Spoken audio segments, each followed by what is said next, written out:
wabarakatuh. Waalaikumsalam warahmatullahi wabarakatuh. Alhamdulillahilladzi ja'alana minal mu'minin. Asyhadu an la ilaha illallah al-malikul haqqul mubin wa asyhadu anna Muhammadan 'abduhu shadiqul wa'dul amin. Amma ba'd. Segala puji bagi Allah Subhanahu wa taala yang telah melimpahkan kepada kita beribu-ribu nikmat, sehingga dengan nikmat yang telah Allah curahkan kepada kita, sehingga alhamdulillah kita dapat berhadir pada kelas dan mata kuliah pada hari yang berbahagia ini. Selanjutnya salawat besertakan dengan salam semoga tetap tercurahkan kepada Nabi Agung Muhammad sallallahu alaihi wasallam beserta para sahabat, keluarga beliau sekalian. Penghormatan kami kepada Ibu Pembina Mata Kuliah Pendidikan Agama, penghormatan kami kepada seluruh teman-teman yang sudah berhadir pada hari yang berbahagia ini. Kami merupakan kelompok 11 dalam pendidikan agama Islam dengan mengambil materi munakahat, di mana dianggotai oleh saya sendiri atas nama Muhammad Fajar dan kawan saya di samping atas nama Muhammad Abdul Rahman dan satunya lagi bernama Subagah Setiawan. Selamat pagi teman-teman semuanya. Apa kabar hari ini? Alhamdulillah. Yaitu an-nikahu huwa lughatun adhamu wal wadu wa syar'an aqdu yatamaddanu ibahati wad'i bi lafzi nikaha aw nahwihi, yang artinya nikah adalah secara kebahasaan adalah berkumpul ataupun bersetubuh. Sedangkan pengertian menurut syarak adalah berdasarkan dengan pendapat dari Syekh Zakaria Al-Ansari dalam kitab Fathul Wahabnya, menurut syarak adalah nikah adalah akad, yang mana akad tersebut menyimpan makna. Dengan adanya akad tersebut maka diperbolehkannya hubungan bersetubuh antara laki-laki dan perempuan. Selanjutnya, tujuan dan hukum munakahat. Orang yang menikah bukan hanya bertujuan untuk melepaskan hasrat syahwatnya, melainkan ada beberapa tujuan yang harus dimiliki oleh orang yang menikah. Yang pertama, melaksanakan anjuran Nabi Sallallahu Alaihi Wasallam sebagaimana sabdanya, wahai sekalian para pemuda, siapa di antara kalian yang telah mampu untuk menikah maka hendaklah ia menikah. Sebagaimana kita ketahui bersama saudara bahwasanya hukum menikah itu sunnah Rasulullah. Tujuan yang kedua yaitu memperbanyak keturunan umat ini. Sebagaimana juga sabda Rasulullah, menikahlah kalian dengan wanita yang penyayang lagi subur karena keturunan umat ini. Sebagaimana juga sabda Rasulullah, menikahlah kalian dengan wanita yang penyayang lagi subur karena pada hari kiamat nanti akan membanggakan kita sebagai umat Nabi. Setelah kita menikah memperoleh banyak keturunan, maka akan lebih banyak daripada umat Rasulullah SAW. Dan tujuan yang ketiga yaitu menjaga kemaluan, di mana banyak kita lihat remaja sekarang ini mereka tidak dapat mengontrol yaitu hawa nafsu syahwatnya, sehingga dengan menikah itu akan bertujuan untuk menjaga kemaluannya.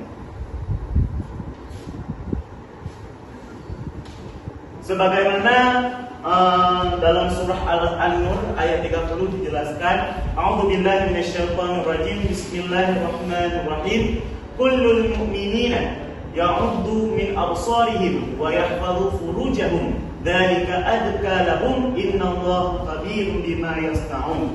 Yang artinya, katakanlah wahai Muhammad kepada laki-laki yang beriman, hendaklah mereka menahan sebagian pandangan mata mereka dan memelihara kemaluan mereka. Yang demikian itu lebih suci bagi mereka.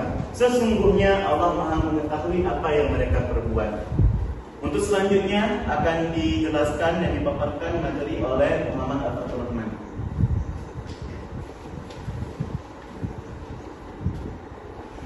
Kemudian dari sudut pandang hukum, saya Mustafa Akin dan alasan tertentu, di antaranya yang pertama mahalnya biaya pernikahan.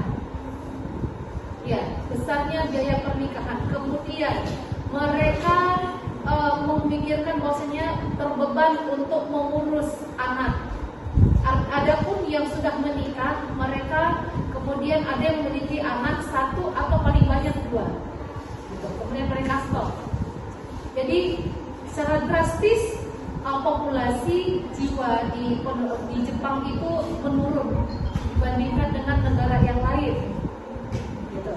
Kemudian alasan yang lain adalah wanita dan juga yang laki-laki, seperti tadi disampaikan pemateri itu juga ada melihat itu salah satu hukum menikah itu manakala dia sudah mampu untuk menikah namun dia meninggalkan hukum itu dengan alasan-alasan dia sibuk karir lah, mungkin dia wanita karir atau yang lakinya juga demikian mengejar karirnya, ya kan, pekerjaan dan lain sebagainya, sementara dia sudah mampu, maka di situ akan terkena hukum juga.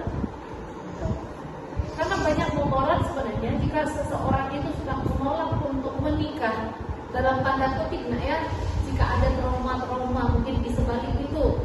Nah, itu hal yang lain. Jadi kalau kita menolak pernikahan atau kita anti terhadap pernikahan atau mungkin kita terjebak kepada apa yang dipraktikkan oleh penduduk Jepang, yaitu, nah, itu hal yang lain. Jadi kalau kita menolak pernikahan atau kita anti terhadap pernikahan atau mungkin kita terjebak kepada apa yang dipraktikkan oleh penduduk Jepang, yaitu resesi seks, maka secara tidak langsung kita sudah menolak yang namanya hukum sunnahnya Rasulullah, yang artinya Rasulullah memang mensunahkan, menganjurkan kita untuk menikah supaya apa? Terbendunglah tadi nafsu kita, hawa nafsu kita dan kebutuhan biologis kita dapat tersalurkan. Bayangkan hari ini anakku, jika kita semuanya hari ini berpikir tak usahlah menikah, apakah kemudian kita berpikir kebutuhan biologis itu akan hilang dengan sendirinya? Tidak. Kalau bagi perempuan seiringan dengan waktu berjalan, ketika dia sudah menopause, maka hilanglah nafsu itu. Sedikit demi sedikit Allah cabut, Allah kikis, tapi tidak sebaliknya dengan para laki-laki. Dan bagaimana kemudian dengan generasi muslim ke depan? Bukankah kita bertanggung jawab untuk menjaga generasi itu? Artinya tidak juga memberikan pemahaman kepada kita, oh berarti harus kita terus punya anak banyak. Bukan hanya punya anak banyak, tetapi di sebalik itu kita bertanggung jawab terhadap amanah yang diberikan oleh Allah. Itu maknanya. Jadi jangan ada anggapan, oh aku miskin, aku gak sanggup berikan nafkah anak dan lain sebagainya. Itu bukan urusan kita, itu urusannya Allah, urusan kita. Nah, itu hal yang lain. Jadi kalau kita menolak pernikahan atau kita anti terhadap pernikahan atau mungkin kita terjebak kepada apa yang dipraktikkan oleh penduduk Jepang, yaitu resesi seks, maka secara tidak langsung kita sudah menolak yang namanya hukum sunnahnya Rasulullah, yang artinya Rasulullah memang mensunahkan, menganjurkan kita untuk menikah supaya apa? Terbendunglah tadi nafsu kita, hawa nafsu kita dan kebutuhan biologis kita dapat tersalurkan. Bayangkan hari ini anakku, jika kita semuanya hari ini berpikir tak usahlah menikah, apakah kemudian kita berpikir kebutuhan biologis itu akan hilang dengan sendirinya? Tidak. Kalau bagi perempuan seiringan dengan waktu berjalan, ketika dia sudah menopause, maka hilanglah nafsu itu. Sedikit demi sedikit Allah cabut, Allah kikis, tapi tidak sebaliknya dengan para laki-laki. Dan bagaimana kemudian dengan generasi muslim ke depan? Bukankah kita bertanggung jawab untuk menjaga generasi itu? Artinya tidak juga memberikan pemahaman kepada kita, oh berarti harus kita terus punya anak banyak. Bukan hanya punya anak banyak, tetapi di sebalik itu kita bertanggung jawab terhadap amanah yang diberikan oleh Allah. Itu maknanya. Jadi jangan ada anggapan, oh aku miskin, aku gak sanggup berikan nafkah anak dan lain sebagainya. Itu bukan urusan kita, itu urusannya Allah, urusan kita. Warahmatullahi wabarakatuh. Saya Melia Ufa ingin bertanya kepada kelompok Nikahan. Pertanyaannya, hukum nikah bagi orang yang mampu aman dari fitnah tapi tidak memiliki syahwat. hukum nikah yang lain. Sekian, assalamualaikum warahmatullahi wabarakatuh. Ada lagi.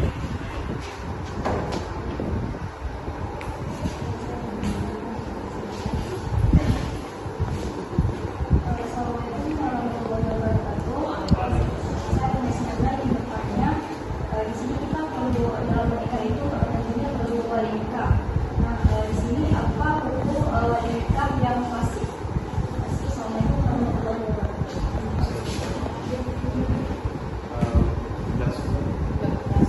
Baik, saya akan mencoba menjawab pertanyaan dari Ibu Sadia.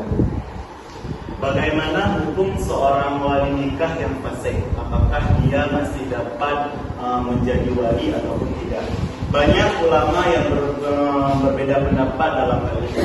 Sebagaimana dalam acara Musakarah pada haul utama Merah kemarin, Abu Mudi pernah berpesan bahwasanya orang yang fasik yang menjadi wali nikah itu tidak boleh menjadi wali. Karena mengapa? Karena dia tidak masuk ke dalam kriteria orang yang wajib menjadi wali. Akan tetapi Warahmatullahi wabarakatuh.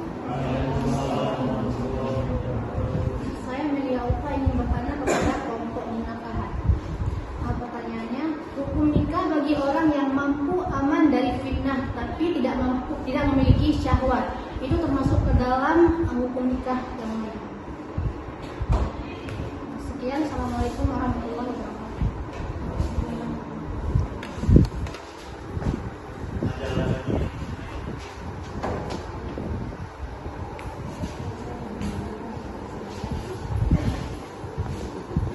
Assalamualaikum warahmatullahi wabarakatuh. Saya Nesnada ingin bertanya, di sini kita perlu dalam menikah itu tentunya perlu wali nikah. Nah, di sini apa hukum wali nikah yang fasik? Assalamualaikum warahmatullahi wabarakatuh.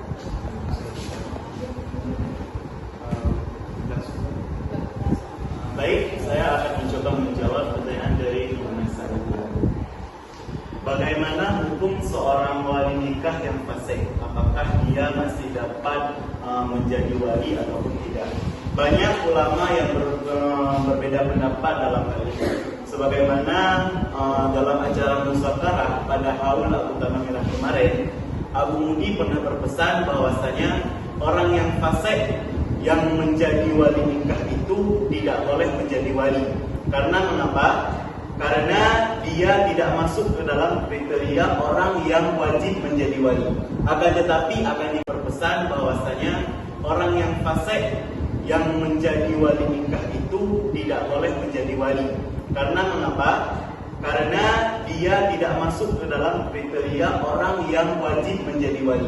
Akan tetapi akan digantikan kepada wali yang di atasnya. Apabila si ayahnya fasik, maka yang akan digantikan adalah kakeknya.